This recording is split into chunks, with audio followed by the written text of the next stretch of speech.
What's up, guys? Today I want to do a perspective practice. So before you get into your perspective assignment, I'd like you to give this a shot just so that you understand how perspective works, how to do it, how to draw it, and what to look for as you're drawing things, figures, forms in perspective. So I'm going to tilt this down and follow along with me, and just remember that everything you're seeing is going to be like upside down. So the first thing we're going to start with, we need a horizon line and a vanishing point. We're going to do this in 1-point perspective, and then we'll do one in 2-point perspective. So our horizon line is that line again where the sky and the land meet, and then the vanishing point is at one spot on the horizon line where everything converges to. So I've got just a blank piece of white copy paper. I got a couple pieces of white copy paper. So the first thing I'm going to do, I want my horizon line to be level. So I'm going to make a mark at 4.5 on both sides. Because if my horizon line is not level, then like when people look at my artwork,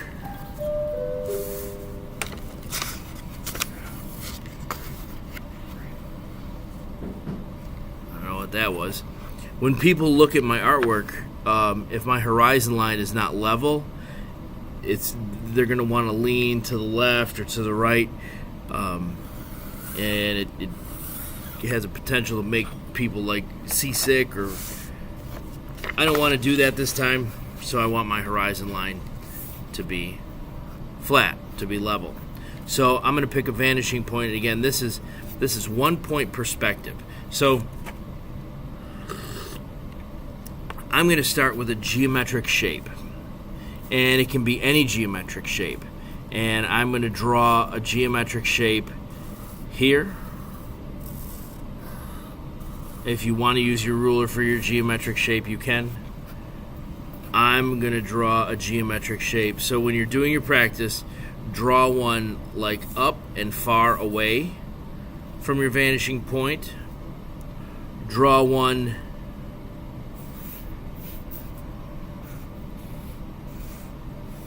that is on both sides of your horizon line.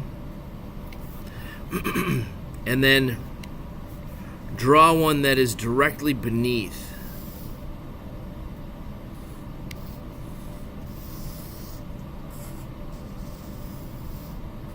your horizon line. So again, this is just a practice, so I don't necessarily need to make these shapes look perfect. Now the first thing I'm going to do before I do anything, I notice that my horizon line is passing through this shape. Now if this is a real shape in space, in a physical environment, it's going to block my vision from the horizon line. Just like most of the time you can't see the horizon line when you're in the city because it's blocked by buildings and trees and all kind of other stuff. So I'm going to erase the horizon line that's going through that shape. So I'm going to start with this one. I'm going to number these 1, 2, 3, just so that when I'm talking about each one, we can be clear about which one I'm talking about. So now what I'm going to do, in order to make this shape, in order to turn it into a form, I'm going to take this and I'm going to take each one of these back to the vanishing point. Pause for a sec. One of the earliest memories I have of my grandma is she showed me how to draw this, how to draw a box and then another box and then connect those corners, and then it looks like a cube. This is basically perspective, super simplified. So this is kind of what we're going to have when we're done, except this looks like it's a clear glass or like an aquarium kind of thing When we're done with this one, it's not going to be transparent. It's going to look like a solid piece. So just know that this corner, all four of these corners, in theory, do go back to that vanishing point, but because it's a solid thing, you wouldn't see that corner there. So that's why I'm only going to take those three back to that vanishing point. So if you want it to look like a clear glass container, you could draw that top, for me, top left corner. For you would be the bottom right. So I'm gonna, and notice I'm doing this lightly, so I don't have a real dark line, but now it looks kind of like a bat signal right now, right? So what I'm gonna do now is I'm gonna take this line. Actually, I'll be right back. I'm gonna grab a triangle.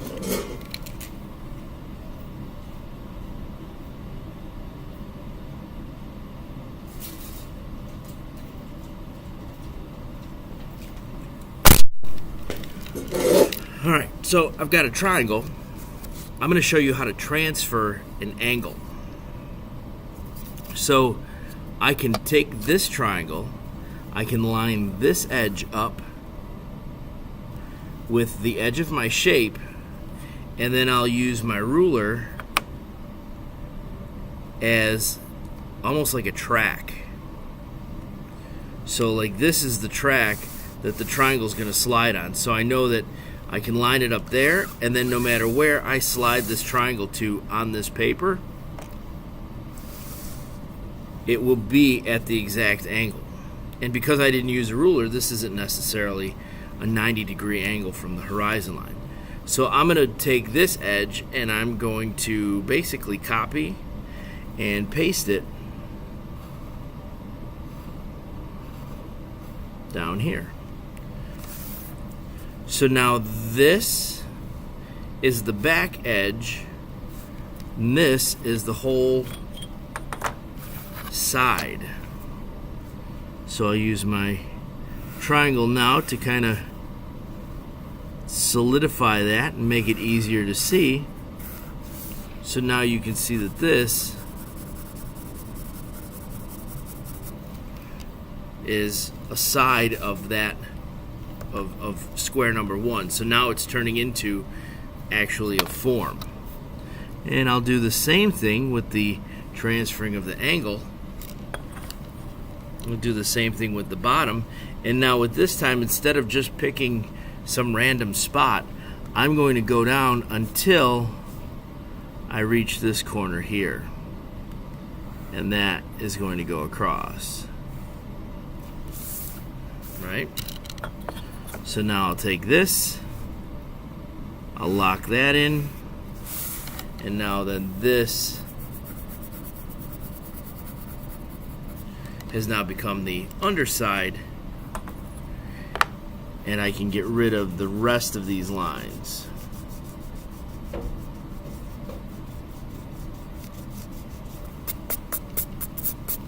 So just to flip it around to show you what I've been seeing the whole time. So now it looks like it's kind of flying out of space like that.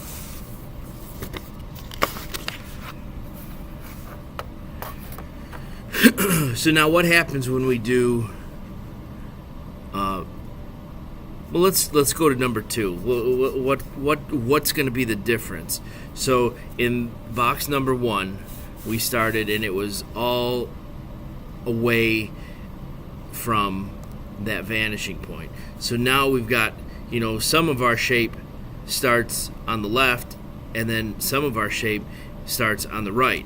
So what happens when it crosses underneath the vanishing point like that? And here's where people make their big mistake. That is going to go to the vanishing point, but these are not going to go off in this direction at all. This should act like a black hole or a magnet. So all of these corners will go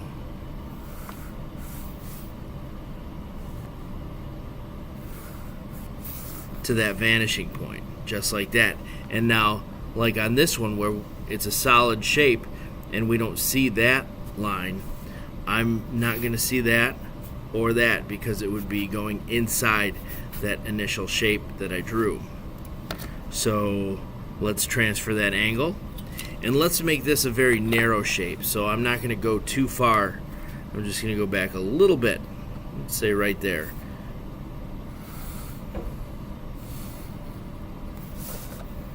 Like that. And then, now if this is different than this, it's going to look funny. I'll show you. So it looks like it kind of spreads out. It doesn't look like it's the same shape. So that might be something that you want at some point, but if you don't know what you're doing and you do that on accident, it's going to mess you up. So I'm going to lock these in like that. Erase all those lines going to the vanishing point. And there we have it, shape number 2. I'm going to shade this in.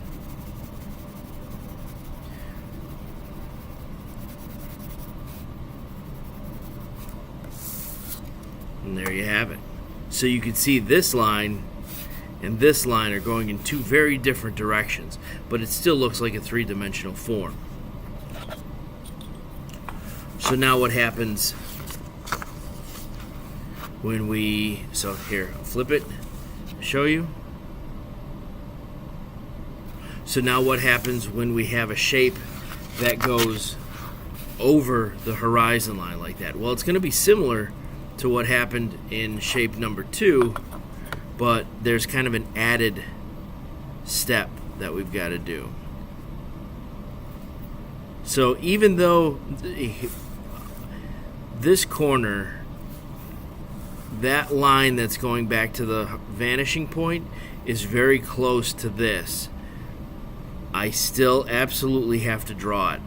But if this shape was a little bit lower and that line was going to cross into the shape, it'd be like one of these back corners where I wouldn't draw it. So I'm going to do that.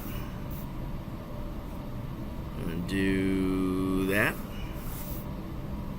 I'm going to do that.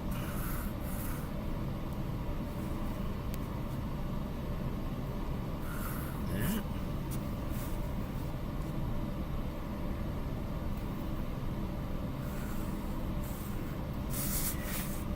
And then a check you can do. Sometimes I'm not sure if it should be going to a vanishing point or not. So I'll actually sometimes take the ruler and check. And if that is going to cause me to draw inside the shape, then I don't draw it. Now I've got a little bit of extra stuff going on here I got to pay attention, because this line is the horizon line. So this is not going to affect where I draw any of these lines. So I'm going to start with this line. And let's not do them parallel. Let's see what happens.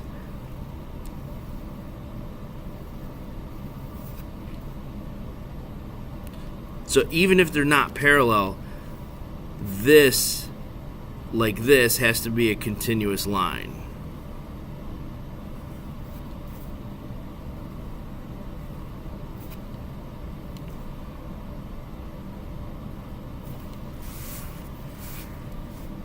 So now I'll lock those in.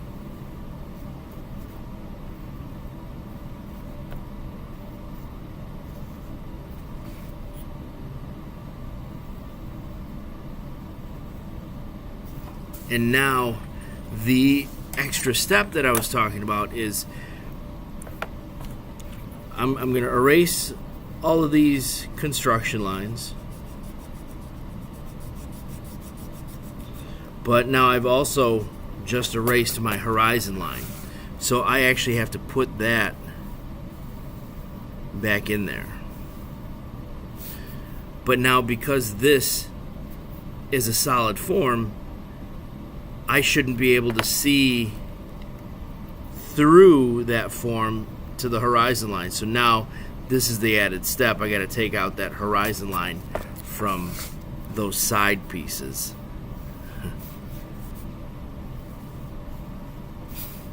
Right? So now I'll shade this in.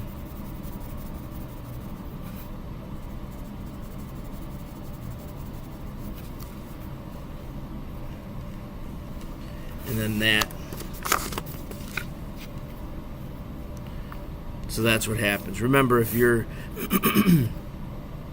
if you're shading or if you're drawing a shape that goes over the horizon line, you will not see the horizon line through the shape, or once it becomes a form, you won't see it through the form. And then also, if your shape or your form is on two different sides of the vanishing point, don't fight with trying to make those lines go in the same direction. They shouldn't be. They should all be going towards the vanishing point. So give that a try. And if you understand it, if it's simple to you, then you're ready to move on to the 2-point perspective.